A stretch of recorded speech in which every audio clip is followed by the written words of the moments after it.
Pop Squat, coming at ya. Got another song sent in by James. James sent in some awesome stuff. I'm sorry, Jake. I just can't read my own writing. Jake, actually, you had sent in Ain't It Funny from Danny Brown, but we already did that, and man, that was good. Holy crap, that was a few weeks ago, so I hope you saw that, Jake.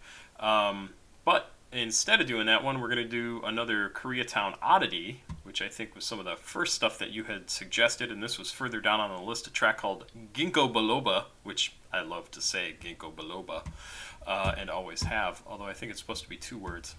Nitpicking, that's what I do all the time in my head. From 2020, this is Ginkabiloba from the Koreatown Oddity. Oh, fuck, this stuff is so good. Oh, sorry, I actually have some information here off of Genius. This is track 6 on Little Dominique's Nosebleed, which you will have known about if you saw some of the earlier tracks we did on the Koreatown Oddity. He used to get nosebleeds because of, I think, a car accident he was in or something.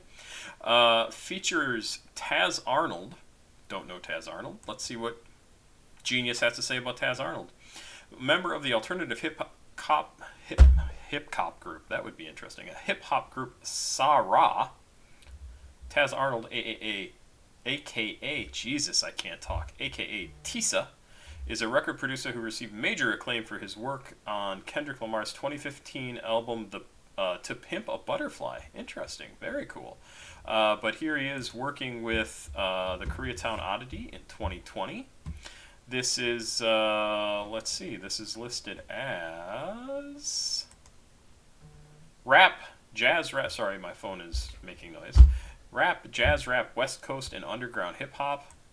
Sounds interesting. Let's give it a listen. Ginkabiloba from the Koreatown Oddity. Take a minute to load here. I'm sitting alone in a room of memories. The walls drop out before me. A large closet filled with giant records appears. My clothes of childhood drape over them. I look at them. I look at myself. Yeah.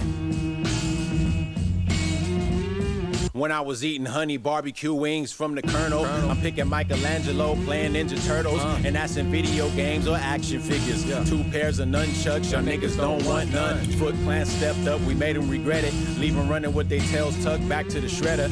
The game fucked up, man. We gotta reset it. The game's fucked up. We gotta reset this shit. Hold on. Let me see. Probably just got a bunch of dust in it. Y'all put any alcohol in this earlier? Pop back in. Oh yeah, it's probably gonna be cool. Oh, look at it. Now I gotta start all over from the beginning. Instead, I'm headed to the liquor store to get me some chips. Walked inside and I seen all the kids gathered around the machine playing Street Fighter. A bunch of quarters stacked up on the screen in a row just to show how many people got next. As soon as someone finally get a chance, a kid advanced on the 6, quickly whipped they ass. I laugh, head back to the pad, bag of Cool Ranch and a watermelon Gatorade. My mom tied a yellow, green, red shoelace around my head yesterday, pulled out the clippers and gave me a fade. Just seen a friend who moved to Minnesota, always watching Star Trek when I came over. Had the same haircut as LeVar Burton when he introduced us to books on Reading Rainbow. Everybody come to my crib tonight to watch the Tyson fight for free, cause I'm still in cable. I'm still in Hold cable. down the fight for free. I ain't paying for that shit. Hey, I see you over there at the weed, nigga. I'm absolutely loving all the references to pop culture stuff. Teenage Mutant Ninja Turtles, Street Fighter, who has Next on the video game by the lined up quarters, absolutely participated in that goofiness when I was a kid. I mean, you do the same thing if you go play like billiards or pool at a pool hall or something. Like everybody stacks up. It's the same thing. Everybody did this. Love that the game has to reset, so he has to pull out the cartridge and blow on it and fix it. So Cool Ranch Doritos, watermelon Gatorade. It's so cool. What else? He had a couple other things here. Yeah, it had a fade like LeVar Burton. See, I was going to say Geordie LaForge. LeVar Burton from Star Trek and Reading Rainbow. Oh, God.